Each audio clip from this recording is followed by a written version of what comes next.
নমস্কার শ্রোতা বন্ধুরা, তোমরা শুনছো হানাবাড়ি। বিভিন্ন স্বাদের গল্প শুনতে অবশ্যই সাবস্ক্রাইব করুন তোমার আমার গল্প বাড়ি হানাবাড়ি। কেমন আছো বন্ধু? আশা করি ভালো আছো আর সবাইকে ভালো রেখেছো। আজকে তোমাদের সামনে নিয়ে এলাম আরও একটি ভয়ঙ্কর ভৌতিক গল্প, বিপুল দের কলমে ঝুমকো। আজকে গল্প পাঠে আসুনজন। চলো আগে গল্পটা শুনে নেওয়া যাক। গল্পটি শেষ পর্যন্ত শোনার অনুরোধ রইল।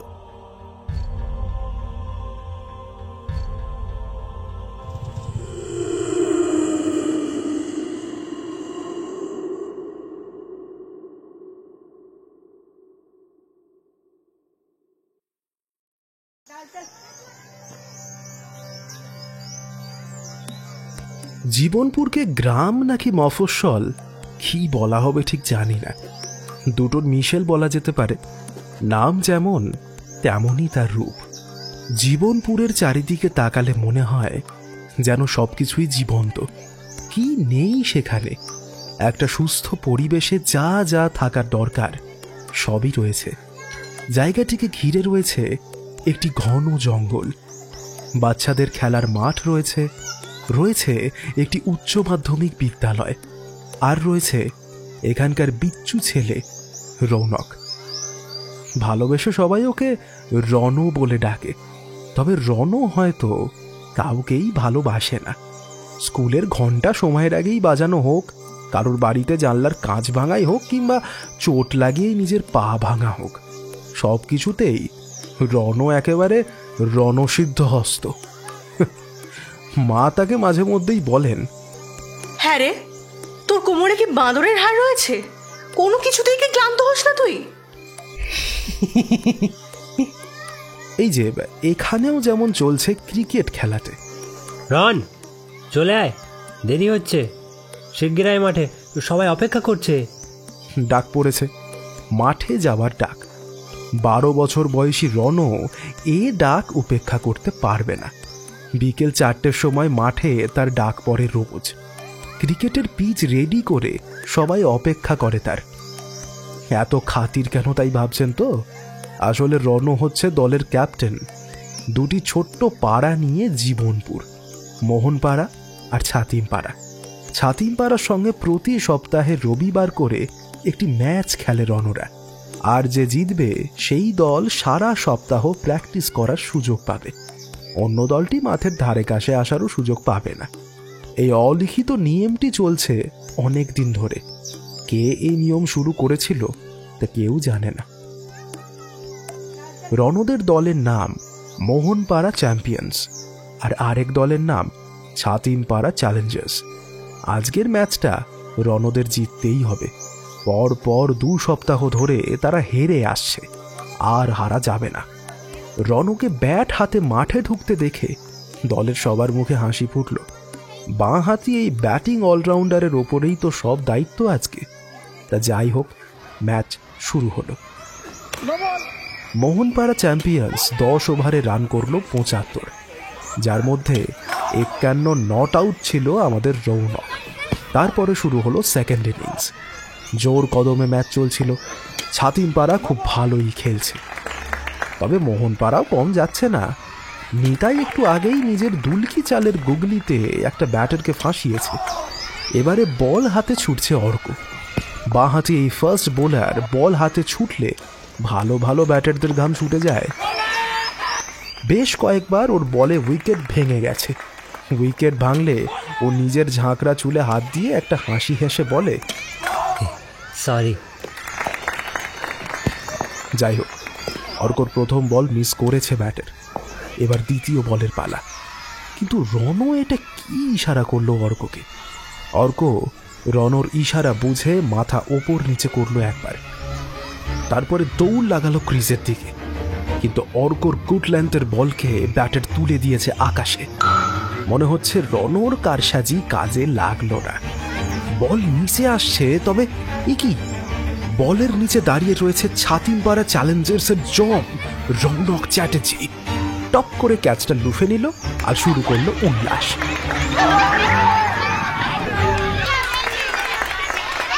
ক্যাচ হাতে নিতেই রৌনক কিছুটা পিছলে গিয়েছিল। হাতে যেন কি একটা লাগলো তার। রৌনক হাতে নিয়ে দেখলো বটে, তবে তারপরে সেটা ফেলে দিল, এগিয়ে গেল অর্কর দিকে। এইভাবে পরপর উইকেট নিয়ে 50 রানের মধ্যে অল আউট করে দিল তারা ছাতিম পাড়াকে। এবার 1 সপ্তাহের জন্য মাঠ তাদের।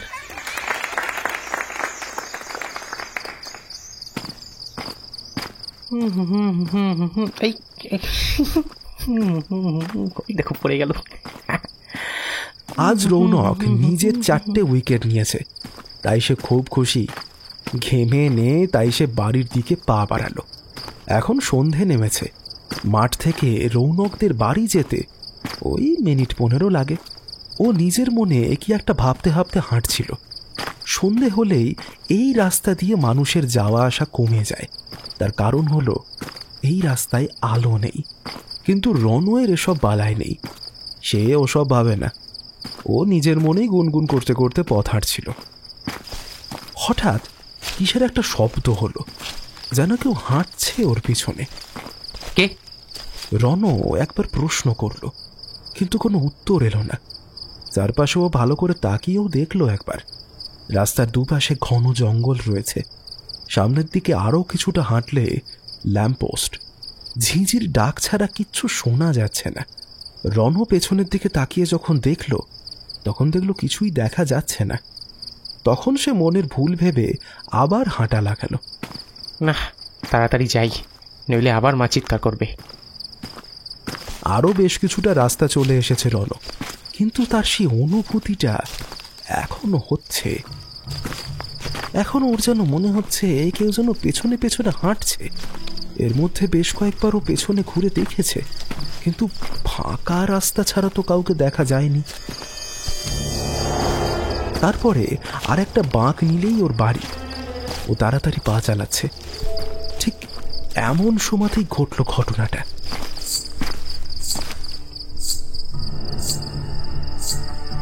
হঠাৎ ওর কানে একটা শব্দ এলো, নূপুরের শব্দ। যেন নূপুর পরে কেউ হাঁটছে ওর পিছনে। এতক্ষণ কিন্তু এটা শুনতে পাইনি ও। এবার রনর একটু ভয় লাগছে। কি একটা সুগন্ধ ভেসে আসছে। ও একটু ইতস্তত করে পেছনে তাকালো, প্রশ্ন করলো কাঁপা গলায়, কে? তারপরে কি যেন একটা হলো। ওর চোখের সামনে একটা মুখ ভেসে উঠল, অচেনা মুখ। কি ভয়ঙ্কর! রনু আর দাঁড়ায়নি।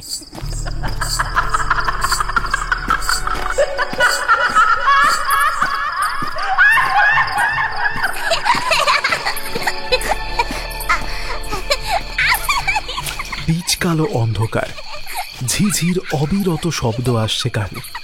জঙ্গলের এত ভেতরে রণ কখনো আসেনি। আজ কেন এলো? ওই যে আগে আগে চলছে, নূপুর পায়ে খিলখিলিয়ে হেসে একটি বাচ্চা মেয়ে ঘুরে বেড়াচ্ছে এই জঙ্গলের মাঝে। কে মেয়েটা? রণর খুব জানার ইচ্ছে। মাঝে মাঝে ওর মনে হয় কি যেন বলতে চায় সে, কিন্তু মুখ ফুটে কিছু বলে না। অদ্ভুত এক ঘোরের মধ্যেই যেন ওকে টেনে নিয়ে যায়। রণ মেয়েটির থেকে 1 হাত দূরেই দাঁড়িয়ে রয়েছে। কোথা থেকে যেন একটা খুব সুগন্ধি ফুলের গন্ধ আসছে।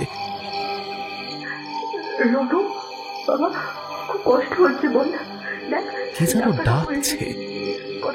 কয়েকবার ঠেলা দিতেই রণর চোখ খুলে যায়। কষ্ট হচ্ছে, বল। দেখ, ডাক্তার কাকু এসেছে, কথা বলতে পারবি? ওর মা ডাকছে। তাহলে ও আবার স্বপ্ন দেখছিল।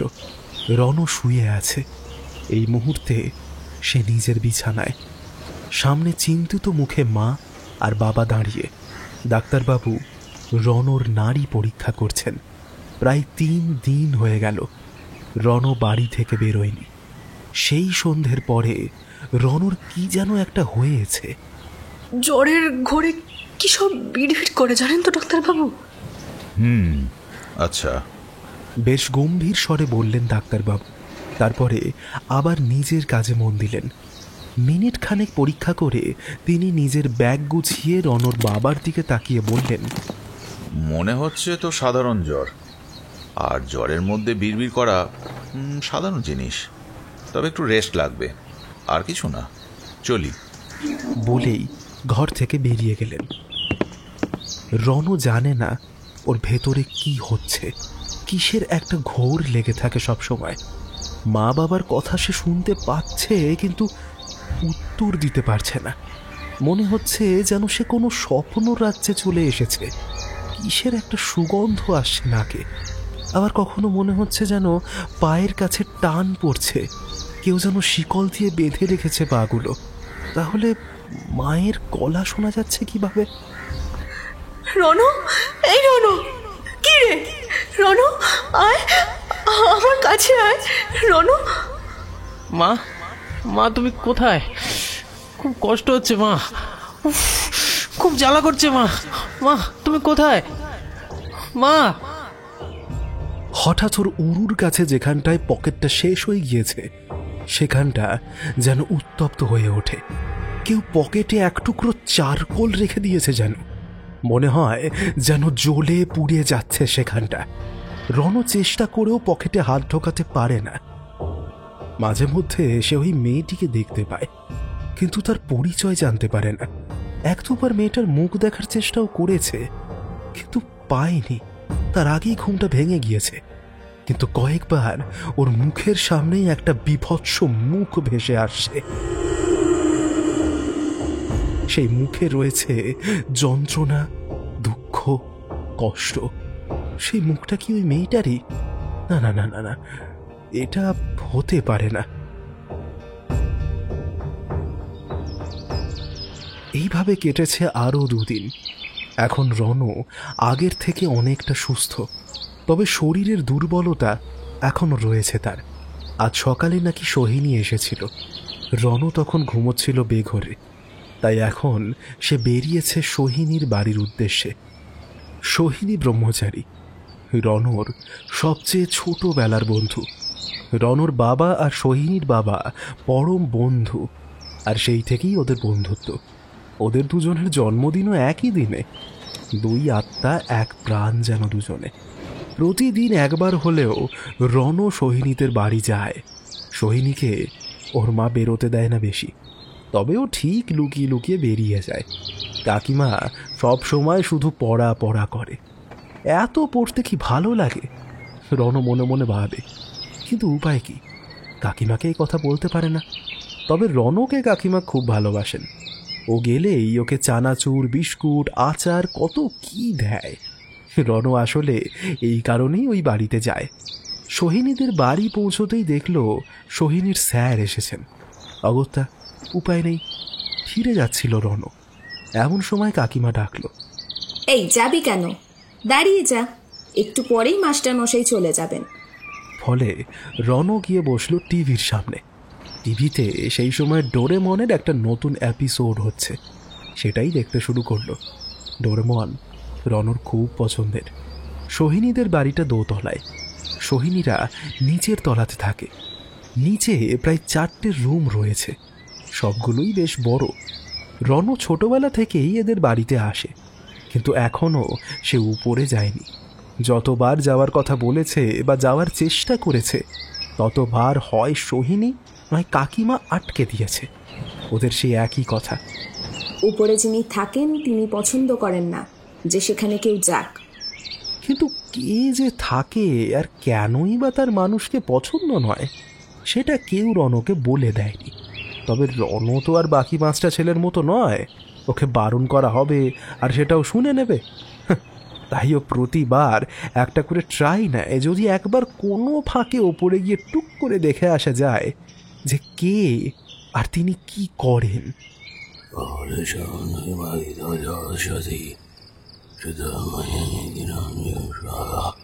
ওপর থেকে সন্ধ্যের দিকে একটা ক্ষীণ বিড়বিড়ানি শোনা যায়, এই যেমন এখন শোনা যাচ্ছে। আর রণর কানে সেটা গেছে। কাকিমা সামনেই গুড়গুড় করছেন, তাই এখনো কোনো রকম কৌতূহল দেখাচ্ছে না। তবে সেই কৌতূহল একটু পরেই এলো। কাকিমা রান্নাঘরের দিকে গেছেন, বলে গেছেন রণকে যেন উপরে না যায়, অর্থাৎ এখন কাকিমা আসবেন না। তাই হয়তো এই সতর্কবাণী। ব্যাস, রণকে আর পায় কে? রণ সোজা চম্পট দিল, ওপরে যেতে গেলে পাশের ঘর পেরিয়ে যেতে হবে। পাশের ঘরে সোহিনী রয়েছে, কোনোভাবে যদি একবার চোখে পড়ে যায় তাহলে নিস্তার নেই। তাই দেখে শুনে এগোতে হবে। ধীর পায়েও পাশের ঘরের দিকে চলে এলো। না, সোহিনী উল্টো দিকে মুখ করে বসে রয়েছে। মাস্টারমশাই অবশ্য রণকে দেখতে পেলেন, তাতে অসুবিধে নেই। রণ সোজা সিঁড়ি ধরে ওপরে উঠে গেল। এর আগে একবার সিঁড়ির উপরে পৌঁছেও সে লক্ষ্যে পৌঁছতে পারেনি, তবে আজ মনে হচ্ছে পৌঁছতে পারবে। উপরে উঠেই তো রণ চোখে অন্ধকার দেখল। হ্যাঁ, আসলেই অন্ধকার, কোথাও কোনো আলো নেই। শুধু শেষের ঘর থেকে একটা ক্ষীণ আলো বেরিয়ে আসছে কাঠের দরজার ফাঁক দিয়ে। সেই মৃদু বিড়বিড় শব্দটা এখন একটু স্পষ্ট হয়েছে। নিশ্চয়ই কোনো মন্ত্র আওড়াচ্ছে কেউ।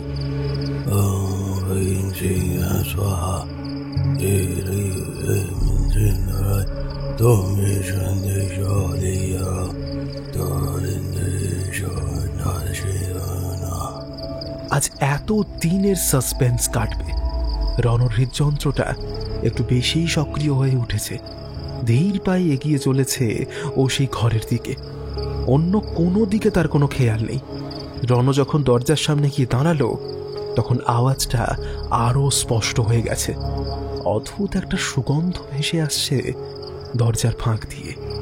রণ একবার মনে মনে ভাবলো ভেতরে উঁকি মারা কি ঠিক হবে। তারপরে কি মনে করে দরজার হাতলে হাত দিতে যাবে, আর ঠিক সেই সময় রণর কানে টান পড়ল। কান টানলেই তো মাথা আসে, তাই রণর মাথা একেবারে সোজা দরজা থেকে দূরে গিয়ে পড়ল। কান টেনে রণকে সেই মূর্তি ঘরের দরজা থেকে একটু দূরে টেনে নিয়ে গেল। তারপরে বড় বড় চোখ করে ফিসফিস করে বলল, খুব বড় হয়ে গেছো না, মাকে বলে দেবো? রণ নিজের কানে হাত বুলিয়ে বলল, উফ, এমন ভুলভাল টাইমে এন্ট্রি না মারলেই কি নয়। ইস ইস ইস, আরেকটু হলেই। রণর কথা থেমে গেল মাঝপথেই, কারণ পাশের ঘর থেকে একটা ভারী গলায় কেউ কেশে উঠল। তারপরে রণ কিছু বলতে যাবে, হঠাৎ সেই সময় ডাক পড়ল, মা, এদিকে আয়, ওকে নিয়ে আয়। রণর চোখ এখন ছানা বড়ার মতো। যিনি ভেতরে আছেন তিনি জানলেন কি করে? প্রশ্নটা মনেই থেকে গেল তার। সোহিনী হাঁটা দিয়েছে। রণও এবার এগিয়ে গেল। কাঠের পুরনো দরজাটা ঠেলে খুলতেই এক রাশ ধোঁয়া কোথা থেকে ছুটে এলো।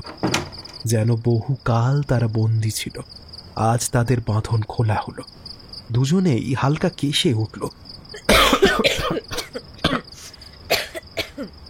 ঘরে একটা লাল রঙের আলো জ্বলছে। ঘরে ঢুকতেই রণর শরীরটা কেমন একটা করে উঠল। সামনে একজন বসে আছেন আসন পেতে। লম্বা কেশে রাশি ঝুলছে মাথার দুপাশ দিয়ে। তার শরীর লাল বস্ত্রে ঢাকা, চোখ দুটো যেন জ্বলন্ত ইটের মতো লাল। রণ দাঁড়িয়ে তাকে অদ্ভুতভাবে দেখছিল। ব্যক্তি রণকে ইশারায় বসতে বললেন আর সোহিনীকে জানলাগুলো খুলে দিতে বললেন। ব্যক্তির সামনে রাখা একটি পাত্র, তাতে ছাই ভস্য পড়ে রয়েছে, সেখান থেকে ধোঁয়া বেরোচ্ছে। হঠাৎ রণর উরুর কাছে একটা কিছু জ্বালা অনুভব করলো। সে তিরিং করে লাফিয়ে উঠল। আহ, জ্বলে গেল বলে যেই পকেটে হাত ঢোকাতে যাবে, এমন সময় সেই ব্যক্তি গম্ভীর গলায় বললেন, থাক, ওটা থাক, তুমি দাঁড়িয়ে থাকো। তারপরে ব্যক্তি পাশের একটি ঝোলা থেকে কিছু বের করে হাতের মুঠোটা কপালের কাছে ঠেকিয়ে কি একটা মনে মনে বিড়বিড় করলেন। তারপরে বললেন, এবার ওটা বের করো দেখি। রণ বুঝতে পারল সেই জ্বালাটা আর হচ্ছে না। রণ পকেটে হাত দিতেই অবাক হলো। এই প্রথম জিনিসটার ছোঁয়াও পেল সে। এর আগে অনেকবার ঘুমের ঘোরে অনুভব করেছে, কিন্তু হাত ঢুকিয়ে সেটা যে বের করবে তার শক্তি ওর ছিল না। পরে আর মনেও ছিল না এটার কথা। রণ জিনিসটা পকেট থেকে বের করলো। অদ্ভুত ব্যাপার, একটা কানের দুল, ছোট্ট মতো। ও তো একটা ছেলে, তাছাড়া এ দুল তো ওর মায়ের নয়, সেটাও জানে। তাহলে ওর মনে পড়ল সেদিন মাঠে ক্যাচ ধরার সময় এই দুলটাই ওর হাতে লেগেছিল। হঠাৎ সেই গম্ভীর গলার স্বর শোনা গেল। দাও দাও ওটা আমার হাতে। রণ দুলটা ব্যক্তির বাঁ হাতে তুলে দিল। ব্যক্তির ডান হাতে কি যেন একটা ছিল, সেটি সেই সামনের পাত্রে ছুঁড়তেই হঠাৎ আগুন জ্বলে উঠল। আরে এ কি বলে রণ চিৎকার করে উঠল। সোহিনী ওর দিকে বড় বড় চোখ করে তাকাতেই ও আবার শান্ত হয়ে গেল। ব্যক্তি এবার তার বাঁ হাতের মুঠো করে আগের মতো কপালের কাছে ঠেকিয়ে একটা কিছু ভিড় করলেন। তারপরে সে আগুনে ছুঁড়ে দিলেন। আরে এটা এটা কি করলেন? এটা কার না কার ছিল, তার তো দরকার। রণ কথাটা শেষ করতে পারল না। ব্যক্তি উদাস চোখে তার দিকে তাকিয়ে শুধু মাথাটা দুদিকে নাড়লেন। এবার ব্যক্তি চোখ বন্ধ করে দিলেন। রণ আর সোহিনী সামনেই বসে আছে। রণ অবাক হয়ে ব্যক্তিকে দেখছে। এই ব্যক্তি কি করছে? প্রায় 15 মিনিট মতো এরকম বসে রইল ওরা। তারপরে ব্যক্তি চোখ খুললেন। বলো, এবার কি বলতে চাও তুমি? আপনি কে? আর এটা কি করছিলেন? আর ওই যে আপনি ঝুমকোটা ফেলে দিলেন, সেটা কার ছিল?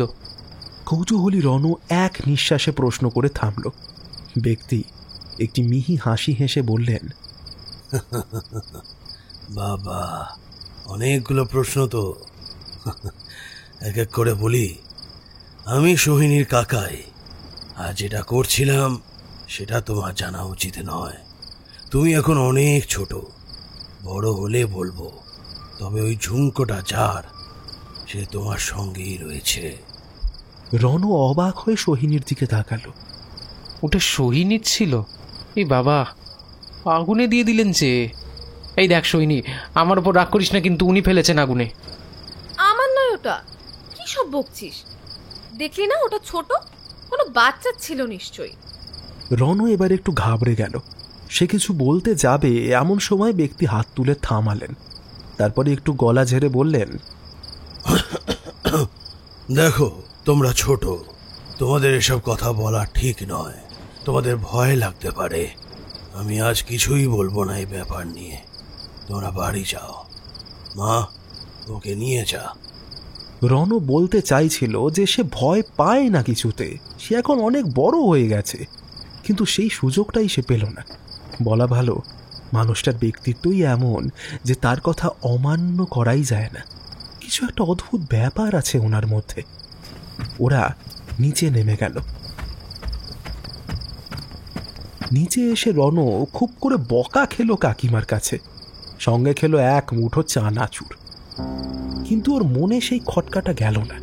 কিছু একটা এমন আছে যেটা ওর জানা দরকার, কিন্তু সোহিনীর কাকাই সেটা চেপে গেলেন।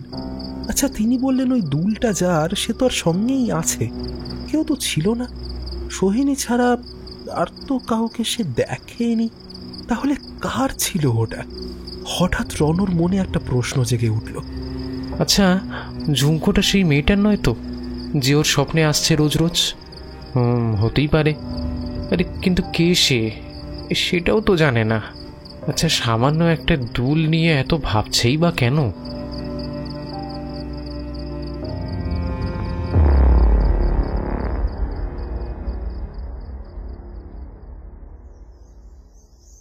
কেটে গেছে আরও 2 দিন। তবে এই 2 দিনে আরও বেশ কিছু অদ্ভুত ব্যাপার ঘটেছে।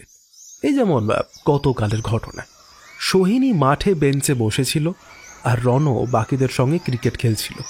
নিয়ম মতো এই সপ্তাহতে তারা খেলতে পাবে মাঠে। হঠাৎ একটা অদ্ভুত ব্যাপার ঘটল।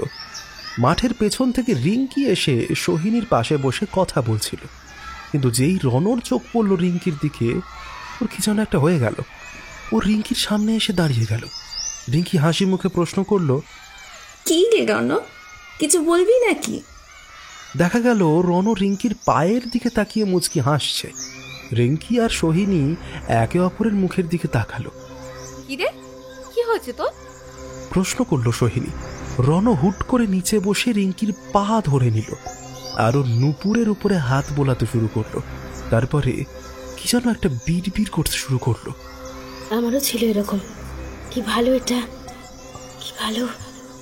রনর এই কাণ্ড দেখে মাঠের সবাই এসে জমায়েত হয়েছে। কেউ কিচ্ছু বুঝতে পারছে না। সোহিনী তাকে সমানে রিঙ্কির পা ছাড়তে বলছে, জিজ্ঞাসা করছে বারবার, এই কি হয়েছে তোর? চল বাড়ি চল তুই। কিন্তু রণ সেখান থেকে এক চুলও নড়ল না। আবারও বিড়বিড় করে কি একটা বলছে সে। সোহিনী এবার শোনার চেষ্টা করলো। একটা খ্যাসখেসে গলায়ও বলছে, আমারও ছিল এরকম। হ্যাঁ, কি ভালো এটা, কি ভালো। বলে আবার হাত বুলোচ্ছে রিঙ্কির পায়ে। কথাগুলো শুনে সোহিনী হতবাক। রণর নূপুর ছিল। ছোটবেলায় আমরা সবাই নূপুর পরে ঠিকই, কিন্তু সেটার কথা কি ও বলছে? আর ওর মেয়েদের মতো করছে কেন? ওর কথাগুলো কেমন মেয়েদের মতো শোনাচ্ছে। ভেবে কিছু কুল কিনারা পায় না সোহিনী। প্রায় মিনিট 20 মতো হঠাৎ রণর কি যেন একটা হলো। ও একবার সবার দিকে তাকালো। ওর চোখে কিসের যেন আতঙ্ক।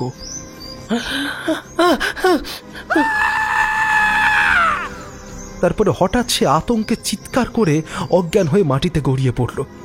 এই ঘটনার পরে সোহিনী দৌড়ে রণর বাড়ি গিয়ে ওর বাবাকে ডেকে নিয়ে এসেছিল। তিনি তাকে বাড়িতে নিয়ে গিয়ে বিছানায় শুইয়ে দেন। আবার সেই একই ঘটনা। জ্বর এলো, ধুম জ্বর, শরীর পুড়ে যাচ্ছে। সোহিনী ওর সামনেই বসে আছে। রণর মাকে এসে আজকের সমস্ত ঘটনা বলেছে। তারা খুব চিন্তিত। ডাক্তারবাবু আজ আবার এসেছিলেন। তিনি বলেছেন, না না, পুরোপুরি সুস্থ না হই এভাবে খেলতে যাওয়া ওর একদমই ঠিক হয়নি। আমি ওষুধ লিখে দিচ্ছি, সময় খাইয়ে দেবেন। কিন্তু সোহিনীর মতে এটা অসুস্থতা নয়। জ্বর এলে একটা ছেলে মেয়েদের মতো কথা বলে না, এরকম অদ্ভুত ব্যবহার করে না। ওর নিশ্চয়ই কিছু একটা হয়েছে। প্রায় সন্ধ্যের দিকে সোহিনী বাড়ি ফিরে গেল। রণ তখনও অজ্ঞান, জ্বর তখনও ছিল।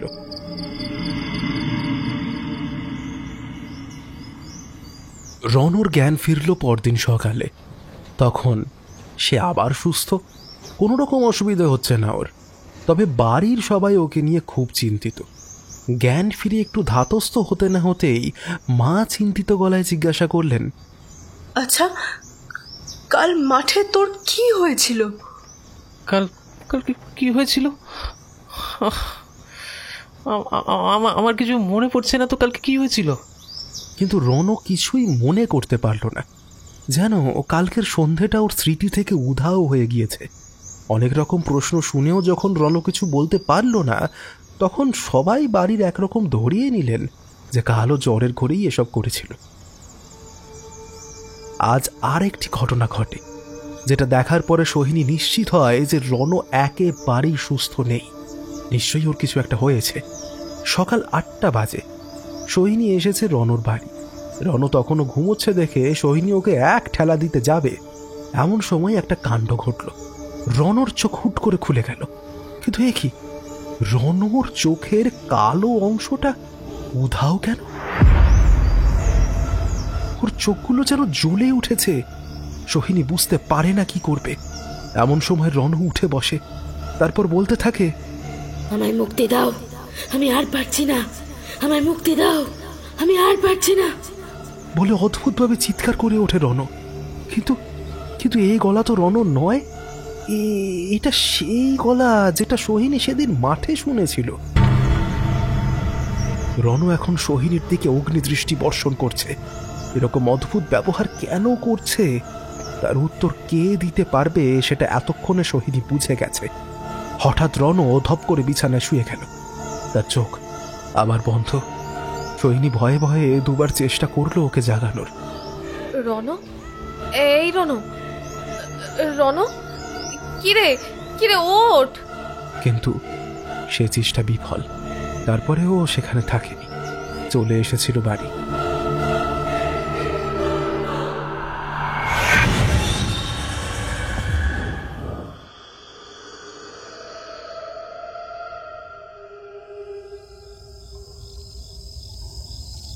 ঝিঁঝিদের অবিরত কলতানে কান রাখা দায়। বাড়ির পেছন দিকটায় আলোর কোনো ব্যবস্থা নেই, তাই সন্ধ্যের পর অন্ধকার জায়গাটিকে চেপে ধরে। বাড়ির পেছনের মস্ত বড় একটা বাগান রয়েছে, যত্ন সহকারে বাগানটার পরিচর্যা করা হয়, তা দেখেই বোঝা যায়। তবে কিছুদিন ধরে বাড়ির কারোর মন মেজাজ ভালো নেই, তাই হয়তো শুকনো পাতাগুলোকে আর সরানো হয়নি। রাত যত বাড়ছে তত বন্য পাখিদের ডাক ভেসে আসছে। হ্যাঁ, বাগানের মধ্যে দিয়ে একটা সরু মেঠো পথ চলে গিয়েছে জঙ্গলের দিকে। এই ডাকগুলো আসছে ওই জঙ্গল থেকেই। আরে, কেউ যেন আসছে না? শুকনো পাতা মারিয়ে কারোর শব্দ ভেসে আসছে ঠিক এই দিকেই, পায়ের শব্দ। আর কয়েকদিন পরেই অমাবস্যা। চাঁদের আলো প্রায় নেই বললেই চলে। যে আসছে তার মুখ বা চেহারা কিছুই সেরকম বোঝা যাচ্ছে না, কিন্তু তার চলার ভঙ্গি কেমন যেন অদ্ভুত। ধীরে ধীরে পা ফেলতে ফেলতে সে এগিয়ে আসছে। বাগানের পাশেই রয়েছে চিত্রশিল্পী গগন মজুমদারের বাড়ি। তিনি রাত জেগে তার দোতলার স্টুডিওতে কাজ করেন। সেখান থেকে হালকা আলোর ছটা ধেয়ে আসে বাগানের কলা গাছটার কাছে। আগত ব্যক্তিকে সেই আলোতেই দেখা গেল। কি, এই যে রণ, কিন্তু এত রাতে সে কোথায় চলেছে? সম্মোহিতের মতো রণ হেঁটে চলেছে। হাঁটতে হাঁটতে সে জঙ্গলের সেই সরু পথটা ধরল। এই মুহূর্তে শুকনো পাতা মারানোর শব্দ আর ঝিঁঝির ডাক ছাড়া আর কিছুই কানে আসছে না। রণ হেঁটেই চলেছে নিজের মতো। বেশ কিছুক্ষণ চলার পরে সে এসে দাঁড়ালো একটা গাছের সামনে। এটা একটা রজনীগন্ধা গাছ। ও কেন এলো এখানে?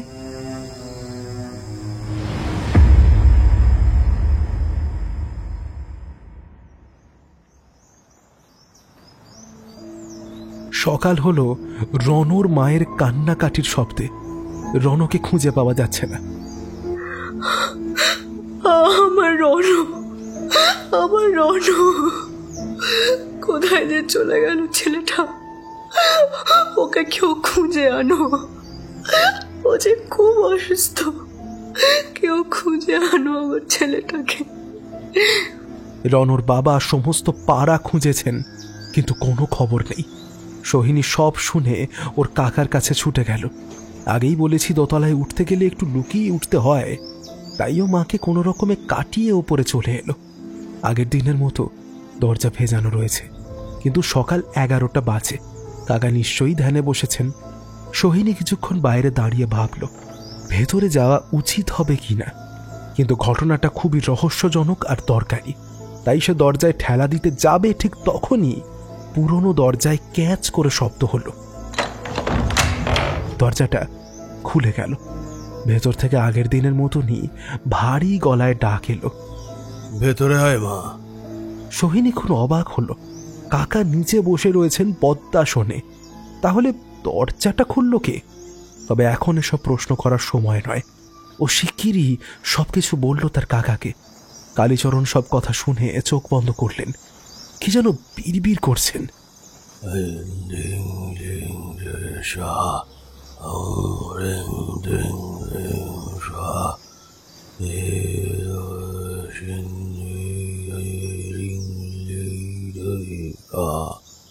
কয়েক মিনিট পরে তিনি চোখ খুললেন। একটু জঙ্গলের দিকটা খোঁজ করতে বলিস, আর অসুস্থ হলে এখানে আনিস। এখন যা। সোহিনী আর সময় নষ্ট করেনি। রণর বাবার কাছে গিয়ে সব বলতেই সবাই মিলে গেল জঙ্গলের দিকে। সোহিনীও সঙ্গ নিল। জঙ্গলটা সকালবেলাতেও কিরকম যেন থমথমে। গ্রামের কিছুজন কাকা জ্যাঠারা মিলে রণকে খুঁজতে বেরিয়েছে। সোহিনীও এসেছে। এই জঙ্গলের পরিধি নেহাতি ছোট নয়। কোথায় খুঁজবে তারা ওইটুকু ছেলেকে? রণর বাবা মনে মনে খানিক রেগেই আছেন। ছেলেটা কখনো শান্তিতে থাকতে দেয় না। প্রায় 8 ঘন্টা ধরে খোঁজ চলছে, কিন্তু ফল শূন্য। বাবা একরকম কান্নাকাটি শুরু করেছেন। পাশ থেকে একজন বললেন, আহা নবীন, এখন কান্নাকাটির সময় নয়, ছেলেটাকে খুঁজতে হবে তো আগে, নাকি? কিন্তু কিন্তু যদি কোনো জন্তু। কথা শেষ করতে পারলেন না রণর বাবা। সত্যিই তো, হতেই তো পারে। সাধারণ সাপখোপ তো আছেই, শিয়ালের উপদ্রব কম নয় এদিকে। সোহিনীর মনে এখন দুটো প্রশ্ন উঁকি দিচ্ছে। এক, রণ রাতে এই জঙ্গলে এলো কেন? ও কি রাতেই এসেছে নাকি ভোরে? আর দুই, রণ সুস্থ হলে কাকা কেন ওকে নিয়ে যেতে বললেন? হাঁটতে হাঁটতে তারা অনেক দূরে চলে এসেছে। একটু দূরেই নদীর কিলবিল শব্দ ভেসে আসছে। সামনে একটা ছাতিম গাছ, কিন্তু এ কি, সামনে ওটা একটা দেহ পড়ে রয়েছে না? প্রথম চোখ পড়ল সোহিনীর। কাকু, ওই যে ওটা রণ না? বলেই ওদিকে ছুটল সে। সবাই ওর পেছনে পেছনে ছুটে গেল। হ্যাঁ হ্যাঁ হ্যাঁ, সত্যিই ওটা রণ। কিন্তু এ কি অবস্থা ওর! জামা কাপড় প্রায় ছিন্ন ভিন্ন, চোখের নিচে কালি, গায়ে কালশিটে। কি হয়েছে ওর সঙ্গে? নদী থেকে ছেঁড়া পাতায় কিছুটা জল নিয়ে এসে ওর মুখে চোখে দেওয়া হলো। কিছুক্ষণ পরেই ওর জ্ঞান ফিরল। সবাই অবাক হলো ওর জ্ঞান ফেরার পর প্রথম কথাটা শুনে। কি হলো? এখানে এনেছো কেন আমাকে? আর তোমরা সবাই আমাকে এভাবে ঘিরে আছো কেন? কি ব্যথা! সবাই অবাক হলো তো হলোই, কিন্তু কেউ কোনো প্রশ্ন করলো না। ওকে বাড়ি নিয়ে চলে গেল সবাই। কিছু একটা যে অদ্ভুত ব্যাপার ঘটেছে সেটা সবাই ততক্ষণে বুঝতে পারছে, কিন্তু সেটা কি কেউ জানে না। নাকি একজন জানেন?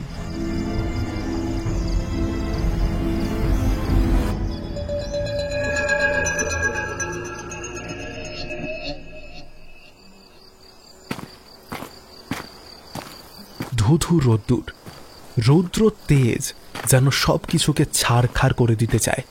এই গরমে বাইরে বেরোনোর একটু ইচ্ছাও ছিল না রণর, কিন্তু এই সোহিনীকে সে কথা দিয়েছে আজ সে ওকে সব বলবে। কি কি ঘটনা ঘটেছে ওর সঙ্গে সবকিছু বলবে। ফাঁকা রাস্তা দিয়ে হাঁটতে হাঁটতে ভাবছে রণ কি বলবে ওকে। যা ঘটেছে ওর সঙ্গে তা তো এক তিলও সে বুঝতেই পারছে না। পরশু রাতে হঠাৎ কিভাবে সে জঙ্গলের ভেতরে চলে গেল সে নিজেও জানে না। মাঝে মধ্যে তার শরীর গরম হয়ে যায়, আবার কখনো হাত পা ঠান্ডা, কিন্তু মাথাটি গরম থাকে। কখনো আবার স্বপ্নের মধ্যে অদ্ভুত জিনিস দেখতে পায় সে। কিসের একটা ঘোর লেগে যায় যেন। কেন এমন হচ্ছে তার সঙ্গে এসব কে জানে। এসব বললেও বিশ্বাস করবে মনে তো হয় না। অদূরে মাঠের কাছে একটা ছাতিম গাছের ছায়া রাখা আছে একটি বেঞ্চ। সেখানে সোহিনী বসে আছে। রণ ছুটতে গেল ওদিকে। বল, এবার বল, কি বলছিস? প্রশ্ন শুনে একটা অদ্ভুত চাহিনি দিল সোহিনী। আরে বলবি তো তুই, কি হচ্ছে বলতো? হঠাৎ হঠাৎ উধাও হয়ে যাস, মেয়েদের কানের দুল পাওয়া যাচ্ছে তোর পকেট থেকে, পায়ে নুপুর দেখে বিড়বিড় করিস, অদ্ভুত ব্যবহার হয়ে যাচ্ছে তোর। হচ্ছেটা কি? আবার কখনো কখনো তোর জ্বর আসছে, সে জ্বর আর নাপতেই চাইছে না। একটা না এতগুলো প্রশ্ন করে থামলো সোহিনী। রণ একটা অদ্ভুত ভঙ্গিমা করে বলল, সেটাই জানি না রে। মানে মানে মানে আমি বুঝতে পারছি না কি হচ্ছে এটা। তারপর রণ সবটা বলল ওকে, কি হচ্ছে তার সঙ্গে। শুনে সোহিনীও অবাক। হঠাৎ ওর মনে পড়ল কাকা বলেছিলেন যে সুস্থ হলে রণ যেন তার কাছে যায়। শোন না, কাকা নিশ্চয়ই কিছু জানেন, জানিস তো? উনি বলেছিলেন তুই সুস্থ হলে একবার তোকে নিয়ে যেতে। চল তাহলে এক্ষুনি। হ্যাঁ চল তাহলে। কিন্তু রণর যাওয়া হলো না, কারণ তার বাবা এসে দাঁড়িয়েছেন। কিরে, আবার বেরিয়ে এসেছিস? তোকে বারণ করেছিলাম না? বাবার চোখ রাঙানি দেখে আর রণ সাহস হলো না কিছু বলার। সোজা বাড়ির পথ ধরল, কিন্তু ওর মনের ভেতর একটা অস্বস্তি শুরু হলো। কি জানেন কাকা, কি হচ্ছে তার সঙ্গে?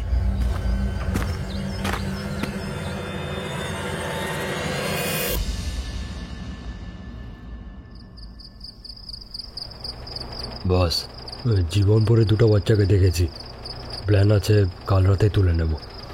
তো আমাকে না বলে কাজটা করগে? না বস, আপডেট দিতে এলাম আর কি। কত বয়স? ওই 6 বছরের মতো। ওকে, ডক্টর চুয়াদারকে খবর দে, আর একদিনে একজনকেই তুলবি। আর শোন, জঙ্গলে সব কাজ শেষ করে আসবি, এখানে এনে কিছু করবি না, কেমন? কাজ সেরে প্যাকেটে পুরে নেওয়ার সময় হিসেবটা বুঝে নিস ওর থেকে, ঠিক আছে? ওকে বস। হ্যাঁ, ও শালা বহুত চালু আছে, যা এবার ফোট, দরজা বন্ধ করে যা।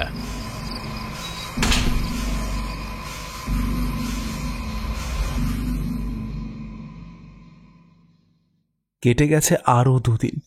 রনু আর এখন সেরকম বাইরে বেরোয় না, বলা ভালো ওকে বেরোতে দেওয়া হয় না। বাড়ি বসে ভালো লাগে না তার। মাঝে মধ্যে সোহিনী আসে, কিন্তু সে আর কতক্ষণ। খেলাধুলো ছাড়া রনুর দিন চলে না, সেখানে সারা দিন বাড়িতে বসে কাটানো খুব মুশকিলের ব্যাপার। বাধ্য হয়েই মনমরা হয়ে বাড়িতে বসে থাকে সে। অবশ্য মা সব বোঝেন, কিন্তু ওর ভালোর জন্যই তো এসব। তবুও 2 দিন ধরে ছেলেটাকে এত চুপচাপ দেখে দুপুরেই মা জিজ্ঞাসা করলেন, শোন, একটু খেলে আয় যা, আর মনে রাখিস বিকেল 5টার মধ্যে ঘরে চলে আসবি কিন্তু, ঠিক আছে? মনে থাকে যেন। যা। রনু আর কিছু না ভেবে মহানন্দে বেরিয়ে পড়ে। আজ দুপুরে ক্রিকেট খেলাটা তাহলে হয়ে যাবে। মাঠে গিয়ে দেখলো সবাই মন মরা, রনু ছাড়া কারুর খেলায় মন নেই।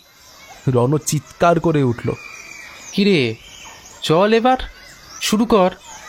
আজ একটা নতুন ছেলে খেলতে এসেছে, বাইরের কোনো পাড়ার নিশ্চয়ই। ওকে রনু আগে দেখেনি। কি অদ্ভুত তার ব্যাটিং, অসাধারণ ফিল্ডিং। খেলা শেষে রনু নিজেই গিয়ে পরিচয় করল। এই তুমি কোথায় থাকো? হ্যাঁ, তোমার নাম কি? ছেলেটা ততক্ষণে বেশ কিছুটা এগিয়ে গিয়েছিল। রনর কথা শুনে ঘুরে তাকালো। এলোমেলো কোঁকড়া চুল, বয়সে হয়তো রনর থেকে একটু বেশিই হবে। ছেলেটা এসে বলল, আমি সামনেই থাকি, আমার নাম উত্তম। আর তোমার? বেশ কিছুক্ষণ কথাবার্তা চলল। কথা শেষে তারা ফিরে গেল নিজের বাড়ি।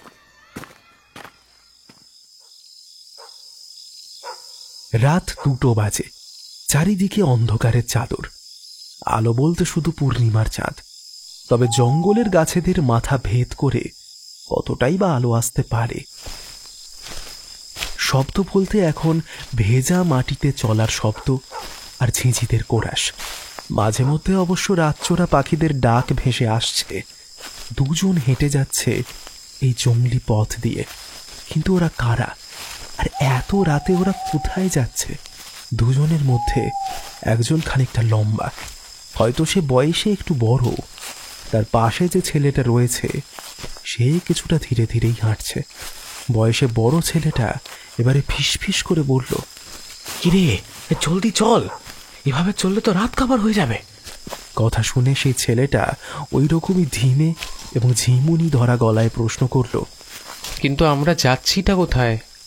অদূরে কোথাও থেকে শেয়ালের রক্ত জল করা ডাক কানে এলো। প্রশ্ন শুনে সে কিছুই উত্তর দিল না, বরং ছোট ছেলেটার হাত ধরে ধীরে ধীরে দৌড়তে শুরু করলো। ছোট ছেলেটা এবার বিরক্ত ভরা গলায় প্রশ্ন করলো, এ কি? আরে আমরা দৌড়াচ্ছি কেন? আরে আমরা কোথায় যাচ্ছি? উফ! কিন্তু উত্তর এলো না। ধীরে গতি আরো বাড়ল। ছোট ছেলেটা আর কোনো প্রশ্ন করছে না, সে শুধু দৌড়চ্ছে, যেন কোনো পাগল ঘোড়া তাড়া করেছে তাদের। পথ যেন শেষ হতেই চায় না। অদ্ভুতভাবে ছোট ছেলেটার মনে হলো এই জঙ্গল এত গভীর হবার তো কথা নয়। ছোট থেকে সে মাঝে মধ্যেই আসছে এখানে, তবে আজ কেন এমন হলো? হঠাৎ তারা থেমে গেল, বসে পড়ল আর মাটিতে তারা। 2 জনেই এখন হাঁপাচ্ছে। আর 5 মিনিট পরে ছোট ছেলেটা যখন ধাতস্থ হলো তখন দেখল, এ কি, এই জায়গা তো তার চেনা, এখানে সে আগেও এসেছে। ওই যে সেদিন। আরে ওটা কি, কি পড়ে আছে এটা এখানে? এটা কোনো মানুষ নাকি? না না না না না, এটা তো কোনো বাচ্চা মেয়ে বলে মনে হচ্ছে।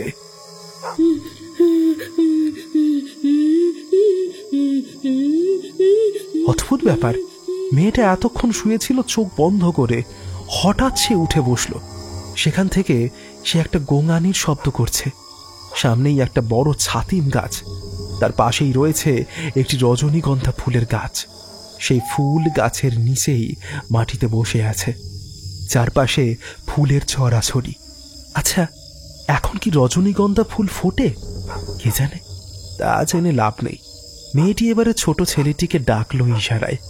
হঠাৎ ওর মনে হলো তার চলার শক্তি নেই। কি হলো? এমন তো হবার কথা নয়, কিন্তু ওই ডাককে ছেলেটা উপেক্ষা করতে পারল না। হামাগুড়ি দিয়েই সে চলে গেল মেয়েটার কাছে। এই সেই মুখ ও বারবার স্বপ্নে দেখেছে। সেদিন স্বপ্নে এই জঙ্গলটাই তো সে দেখতে পেয়েছিল। এই মেয়েটা সেদিন তাকে কিছু বলতে চেয়েছিল, কিন্তু তার আগে ওর ঘুমটা ভেঙে গিয়েছিল। আজ সুযোগ আছে, আজ সে জানতে চাইবে সে কি বলতে চায়। তুমি কি কিছু বলবে? প্রশ্নটা করতেই একটা অদ্ভুত ব্যাপার ঘটল। চোখের সামনে কি সব ছবি ভাসতে লাগলো। প্রথমে ছেলেটা কিছু বুঝতে পারছিল না, কিছুক্ষণ দেখবার পরে ব্যাপারটা ওর বোধগম্য হলো। অন্ধকার রাত, কয়েকজনের ছায়া দেখা যাচ্ছে। তারা যে কোনো অপরাধমূলক কাজ করতে চলেছে তা তাদের চলার ধরন আর সতর্ক দৃষ্টিতে বোঝা যায়। দৃশ্য বদলে গেল। সেই লোকগুলো এবার কিছু একটা করছে। সবাই মিলে গোল হয়ে বসেছে জঙ্গলে। কি করছে ওরা? ছেলেটা দেখতে চায় কিন্তু পারে না। হঠাৎ মুখের সামনে সেই বীভৎস মুখটা ভেসে ওঠে।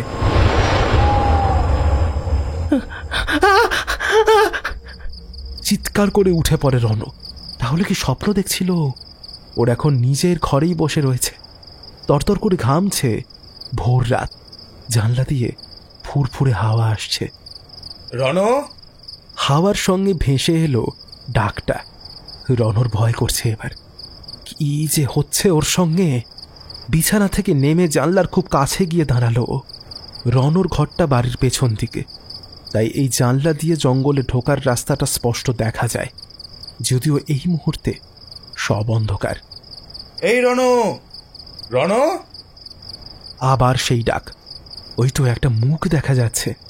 সামনেই একটা ডালিম গাছ আছে। চাঁদের আলোয় যেটা দেখা যাচ্ছে সেখানে দাঁড়িয়ে রয়েছে উত্তম। কিন্তু এত রাতে ও এখানে কেন? উত্তম! উত্তম! চিৎকার করে ডাকতেই আবার সেই ঘটনার পুনরাবৃত্তি ঘটল। সেই বীভৎস মুখ, সেই দৃশ্য, তারপরে সব অন্ধকার।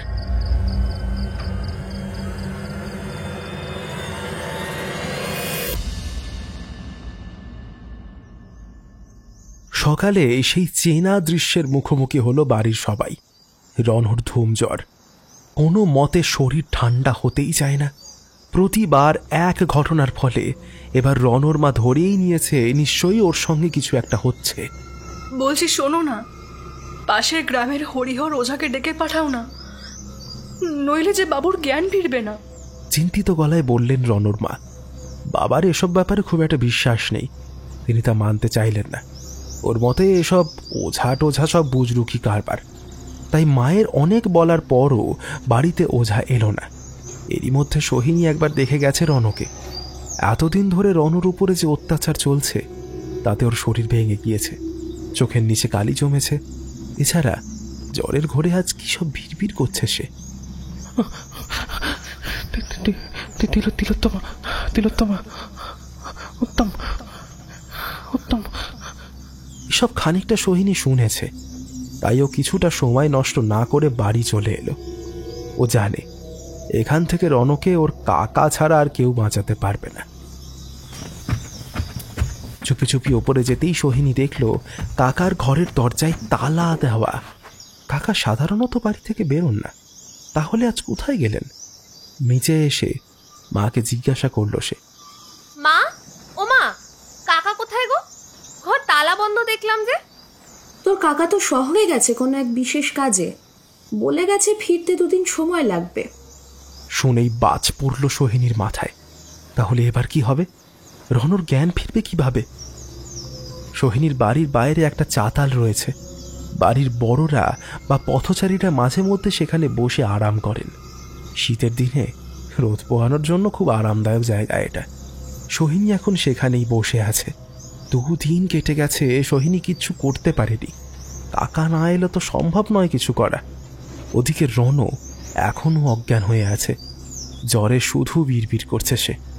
তিলোত্তমা, তিলোত্তমা, উত্তম।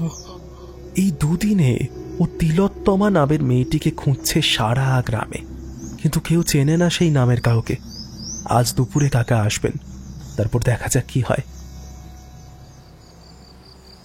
বিকালে ঘুম থেকে উঠেই সোহিনী জানতে পারল যে কাকা ফিরেছে। সে এক ছুট্টে ওপরে গেল। কাকার ধ্যান শেষ হয়েছে সবে। পদ্মাসনে বসে কাকা উদাসীন চোখে সোহিনীর দিকে তাকালেন। কিছু বলতে গেলেই কাকা হাত তুললেন, বললেন, জানি, তবে মা তুই একটা ভুল করলি। সোহিনী জানে ও কি ভুল করেছে। কাকাকে সে কথা দিয়েছিল যে রণ ঠিক হলেই সে নিয়ে আসবে ও কাকার কাছে, কিন্তু সে পারেনি। সোহিনী মাথা নিচু করে সামনে বসে রয়েছে।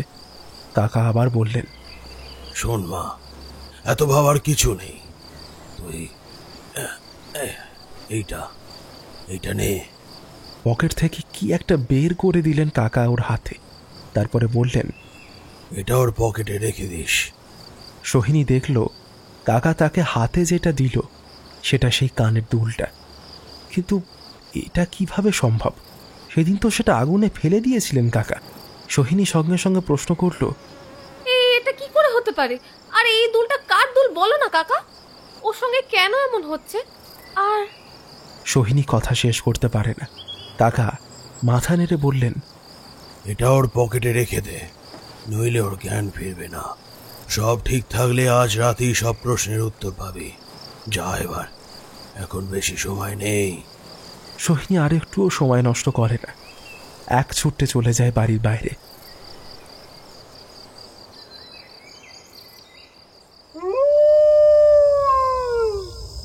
রাত 1:15। অন্ধকারে মিশে আছে দুটো মানুষ। এই রাতে মানুষের দেখা পাওয়া কাম্য নয়, তবু কোনো এক কারণে একটা ঝোপের ধারে বসে রয়েছে। চারপাশ নিস্তব্ধ। ঝিঝিরা নিজেদের কাজে ব্যস্ত। শৃগাল দলের কোরাস শোনা যাচ্ছে মাঝে মধ্যে, আর সেই আওয়াজে চমকে উঠছে তাদের মধ্যে একজন মানুষ। বারবার তারা ঝোপ থেকে উঁকি মেরে কিছু একটা দেখে নিতে চাইছে, যেন কারোর অপেক্ষা করছে তারা। এত রাতে কে আসবে? চুপটি করে বসে থাকিস, একটু নড়াচড়া করা চলবে না। ভারী কণ্ঠস্বর শোনা গেল। পাশের জন শুধু মাথা নেড়ে সম্মতি জানালো। সেই পাতা মারানোর শব্দটা এবার কাছে আসছে। আরো কিছুক্ষণ পরে দেখা গেল ব্যক্তিকে। সামনে থেকে সম্মোহিতের মতো হেঁটে আসছে রণ। সোহিনী কিছুই জানে না তারা এই রাতে কি করতে এসেছে, তাই রণকে দেখে সে একটু অবাক হলো। ঝটপট কাকাতে জানাতে চাইছিল ব্যাপারটা কি, কিন্তু কাকা ইশারায় মুখ বন্ধ রাখার নির্দেশ দিলেন। এখন রণ সে ঝোপ থেকে বেরিয়ে এগিয়ে চলেছে জঙ্গলের পথে। সে কিছুটা এগিয়ে যাওয়ার পরে ফিসফিস করে কাকা বললেন, চল, ওদের পিছু পিছু চলতে হবে, কিন্তু সাবধানে। ওদের? শুধু রণকে দেখলাম তো। অবাক গলায় প্রশ্ন করল সোহিনী। কাকা একবার ওর দিকে তাকালেন, তারপরে কি একটা ভেবে ওই রকমই ফিসফিসিয়ে বললেন, ভুল করে বললাম, চল এবার। অদূরে হেঁটে চলেছে রণ। তার পিছনে রয়েছে কাকা আর ভাইজি। সোহিনীর ভয় করছে ভীষণ, কারণ এত রাতে একা এই প্রথম সে বেরিয়েছে, তাও আবার জঙ্গলে। ভরসা এটাই যে সাথে কাকাই রয়েছে। ও 2 বছর আগে পর্যন্ত রোজ শুনেছে কোনো না কোনো বাচ্চা হারিয়ে যাচ্ছে গ্রাম থেকে, সবার আধ খাওয়া দেহ পাওয়া যাচ্ছে জঙ্গলে। সেই থেকে ও জঙ্গলের পথে কেউ একটা মারায় না। এসব ভাবতে ভাবতেই সে হাঁটছিল। শব্দ করে বসে পড়ল হঠাৎ। সর্বনাশ, কাকাকে থামাতে হবে। কি হলো? প্রশ্ন করলেন কাকা। সোহিনী তখনও নিঃশব্দে পা ধরে বসে আছে। কাকা হাতে হাত দিয়ে দেখলেন ওর পায়ে বাঁশের কঞ্চি ঢুকেছে। কাকার কাছে টর্চ ছিল। তাড়াতাড়ি টর্চ বের করে তিনি কোনো রকমে সেটি পা থেকে বের করে দেওয়ার চেষ্টা করলেন, কিন্তু ব্যর্থ হলেন। তার মানে ওটা অনেকটা ভেতরে ঢুকেছে। উপায় না দেখে কাকা বললেন, তুই আমার কাঁধে চেপে যা। আবার তারা চলা শুরু করলো, কিন্তু রণকে আর দেখা যাচ্ছে না। বোঝা গেল ওরা অনেকটাই পিছিয়ে পড়েছে। কাকা তাড়াতাড়ি পা ফেলতে লাগলেন। সোহিনীর পা থেকে অঝরে রক্ত পড়ে চলেছে, কিন্তু উপায় নেই। কাকা বলেছেন আজই সব রহস্যের সমাধান হবে, কিন্তু রণকে আর খুঁজে পাওয়া গেল না। কাকা হেঁটেই চলেছেন। রণর আর দেখা নেই। তারা কি তাহলে ভুল পথে এলো? রণ কি অন্য পথে গেছে? এই অন্ধকার তো আর ঠাউর করা মুশকিল। না রে, মনে হচ্ছে আমরা ওকে হারিয়ে ফেললাম। সোহিনীকে এবার মাটিতে নামিয়ে কাকা বললেন, আজ অমাবস্যা, তাই আলোর ছিটে ফোটাও নেই কোথাও। টর্চ দিয়ে কাকা এবার চারপাশটা দেখে নিলেন। সামনে একটা নদী বয়ে চলেছে। সোহিনীর মনে পড়ে গেল ও এখানে আগেও এসেছে। কাকা, ও কাকা, আমি এখানে এসেছি আগেও। সেদিন রণ সকালে এখানেই পড়েছিল, এখানেই ওকে অজ্ঞান অবস্থায়। কথা শেষ করতে না করতেই চিৎকার করে ওঠে সোহিনী। এই কি হলো রে? কেউ যেন আমার কাঁধে হাত দিল। চারপাশে আবার কাকা টর্চ ফেলে দেখেন, না কেউ নেই, শুধু গাছপালা। শিয়ালের কোরাস আবার জেগে উঠল। সোহিনী ভয়ে কাকার হাত চেপে ধরে আছে। তবে এবার ওদের চোখ যেন অন্ধকার সয়ে এসেছে। সামনে দুটো গাছ দেখা যাচ্ছে, একটা ছাতিম গাছ আর একটা ঠিক উত্তর দিকে রয়েছে আর একটি রজনীগন্ধা গাছ। ফুলের গন্ধে মম করছে জায়গাটা, কিন্তু ঠিক গল্পটা এতক্ষণ নাকে আসেনি, হয়তো টেনশনের জন্য। কাকা, ওই তো রণ, বললাম না আগের দিনও এভাবেই এখানে পড়েছিল। বলেই রজনীগন্ধা ফুল গাছটার কাছে সোহিনী এগিয়ে যায়। দাঁড়া, যাস না। কিন্তু কাকার বারণ না শুনেই সে রণর কাছে গিয়ে ওকে ঠেলা দিতে থাকে। এই রণ, ওঠ না। অনেকবার ডাকতে এসে, কিন্তু রণর কোনো হেলদোল নেই দেখে পেছনে ফিরে সোহিনী কাকাকে বলে। তাহলে কি? কথা শেষ করতে পারে না। হঠাৎ রণ উঠে চেপে বসেছে সোহিনীর উপরে। ওর গলাটা চেপে ধরেছে সে। কি শক্ত সেই বাঁধন! শত চেষ্টাতেও সোহিনী ছাড়াতে পারছে না। এবার শ্বাস প্রায় বন্ধ হতে চলল, কিন্তু কাকার মনে হয় সমস্ত ব্যবস্থাই করে এসেছেন তিনি। ঝটফট নিজের কাঁধে ঝোলা থেকে কি একটা বের করে দৌড়ে এলেন রণর কাছে, আর ওর কপালে চেপে ধরলেন সেটাকে। সোহিনী ছাড়া পেল অসুরের মতো শক্তি থেকে। কাকা কপালে যে অংশটা চেপে ধরেছেন সেখান থেকে একটা হলুদ আলো নিক্ষেপিত হচ্ছে। সোহিনী শুধু অবাক হয়ে তাকিয়ে আছে। ঝটপট আমার ছোলা থেকে ছাই ভস্য নিয়ে আয়, আর একটা গন্ডি কেটে দে এখানে। একটুও সময় নষ্ট করেনি সোহিনী, ছাই ভস্য এনে গন্ডিতে দিল। কাকা বেরিয়ে গেলেন গন্ডি থেকে, হাত সরালেন রণর মাথা থেকে, আর ঠিক তখনই রণ লুটিয়ে পড়ল মাটিতে। না, এবার আর সোহিনী ভুল করেনি। চুপচাপ দাঁড়িয়ে আছে কাকার পাশে। কাকা সন্তর্পণে রণর পকেটে হাত চালান করলেন, যেন হাতটা বের করতে যাবেন অমনিও চেপে ধরে হাতটা। এ কি, রণর মুখ বদলে গেছে, এ তো রণ নয়। সোহিনী অবাক চোখে শুধু অদ্ভুত এই ঘটনাটা দেখে চলেছে। রণর মুখটা এখন ক্ষত বিক্ষত একটা মুখে বদলে গেছে, যার চোখ নেই, চোখের জায়গায় রয়েছে নিকষ কালো অন্ধকার। গলগল করে রক্ত গড়িয়ে পড়ছে। সে চেপে ধরে আছে কাকার হাতটা এখনো। এবার ধীরে ধীরে ওর শরীরটাও বদলে গেছে। পকেটে থাকা ছাই ভস্যের দৌলতে কাকার রক্ষা পেলেন। চারিপাশের পরিবেশটা যেন বদলাতে শুরু করেছে।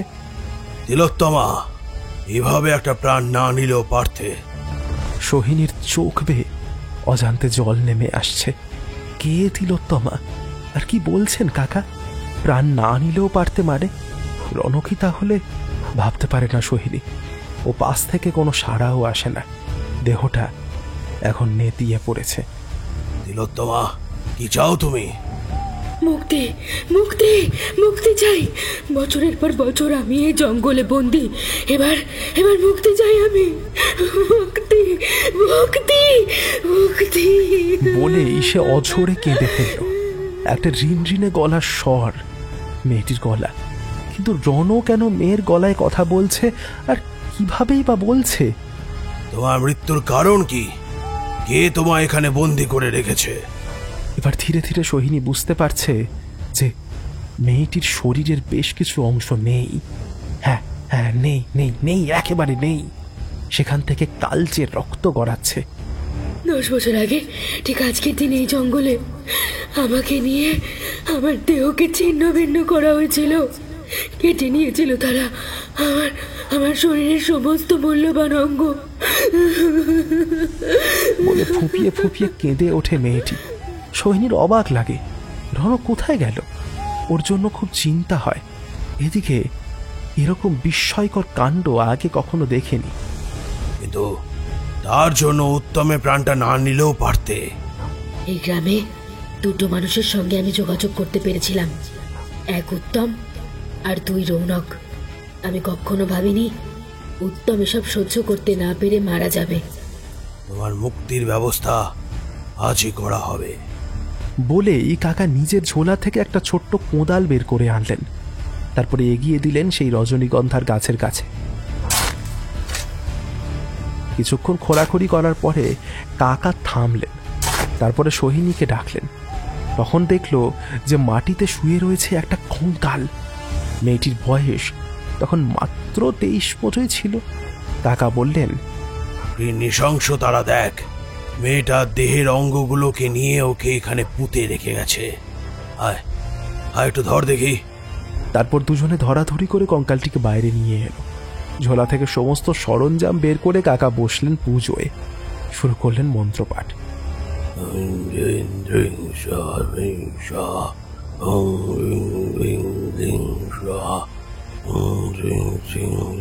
প্রায় 8 ঘন্টা ধরে মন্ত্রোচ্চারণ করার পরে যখন কাকা উঠে দাঁড়ালেন, সেই গম্ভীর মধ্যে মেয়েটা তখন নেতিয়ে পড়েছে।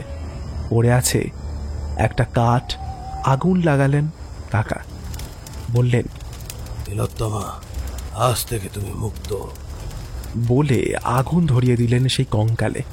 অবাক করা কাণ্ড ঘটল এবার। হঠাৎ শরীরটা উঠে দাঁড়ালো আর দু হাতে দুদিক ছড়িয়ে দিল। কোথা থেকে একটা আলো ঠিকরে পড়েছে শরীরের ওপরে। এবার ধূলিকণার মতো কিছু আকাশে উড়িয়ে মিলিয়ে গেল।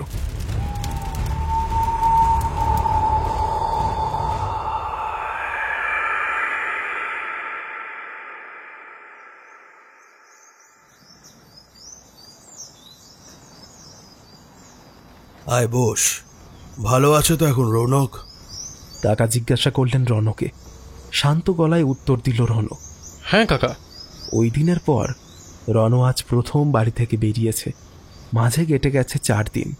কাকা কিছুক্ষণ ঝোলাতে কিছু খুঁজছিলেন। তারপর ওদের দিকে তাকিয়ে বললেন, বল এবার কি যেন জানতে চাইছিস তোরা? সবই জানতে চাই, কিচ্ছু বুঝিনি সেদিন। আচ্ছা বেশ, বলি তাহলে। তিলোত্তমা বসু আমাদের গ্রামেই থাকতো। তোরা জঙ্গলের পিছন দিকে একটা পরিত্যক্ত বাংলো দেখেছিলিস? হ্যাঁ, ওখানেই বসু পরিবারের বাস ছিল 10 বছর আগে। সেই সময় গ্রামে এক ভয় সবাইকে গ্রাস করেছিল। গ্রাম থেকে প্রায় দিনই বাচ্চারা উধাও হয়ে যাচ্ছে। কোনো অলৌকিক কারণে পরের দিনে তাদের দেহ পাওয়া যাচ্ছে ক্ষতবিক্ষত অবস্থায়।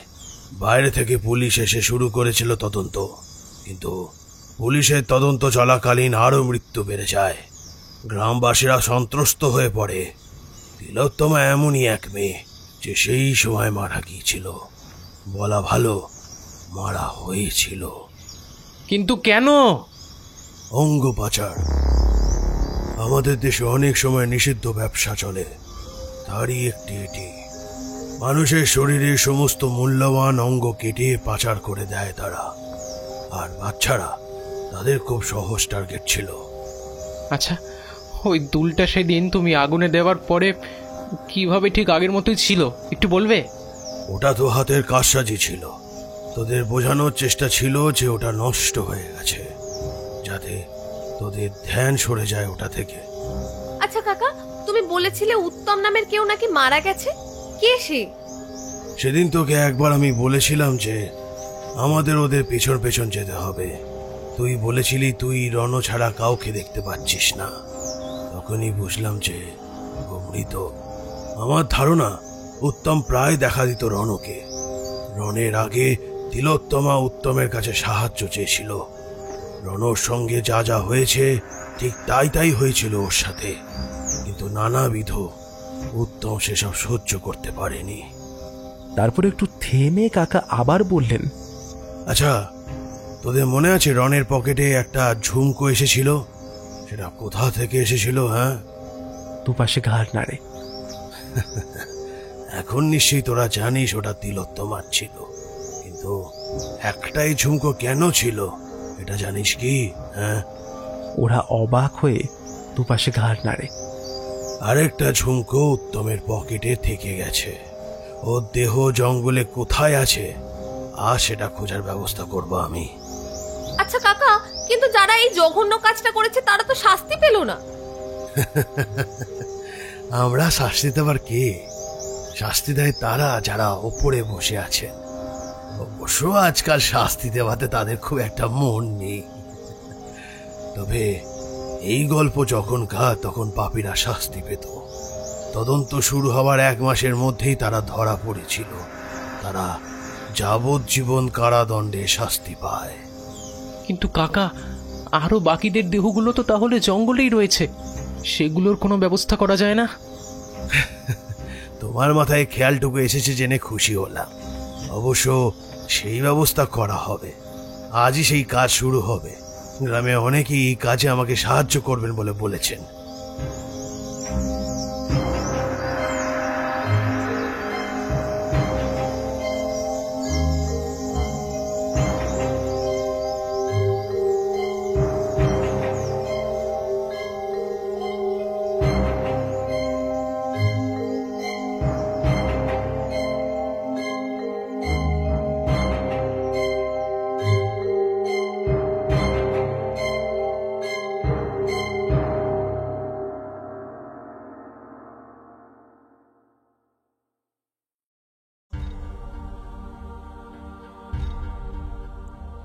শেষ হলো আজকের গল্প বিপুল দের কলমে ঝুমকো। আজকের গল্প পাঠে আসঞ্জ, অন্যান্য চরিত্রে বর্ণালী, রুবিনা, ঋদ্ধি, পার্থ, নীল, ইশিকা, নীলাঞ্জন, বিপুল, সৌমিক। স্ক্রিপ্টিং সুচেতা, প্রচ্ছদ কৃষ্ণেন্দু। আবহ, শব্দগ্রহণ ও ভিডিওগ্রাফিক্স হানাবাড়ি প্রোডাকশন।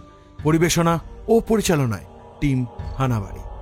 তাহলে বন্ধু, কেমন লাগলো আজকের গল্প? জানাও তোমাদের মতামত আমাদের কমেন্ট বক্সে। আর তোমরা তো জানোই, তোমাদের প্রত্যেকটা কমেন্টে আমরা রিপ্লাই ব্যাক করি। আর যদি গল্পটা ভালো লেগে থাকে তাহলে অবশ্যই লাইক করতে হবে এবং শেয়ার করে দিতে হবে তোমাদের আত্মীয় স্বজন এবং বন্ধু বান্ধবের কাছে।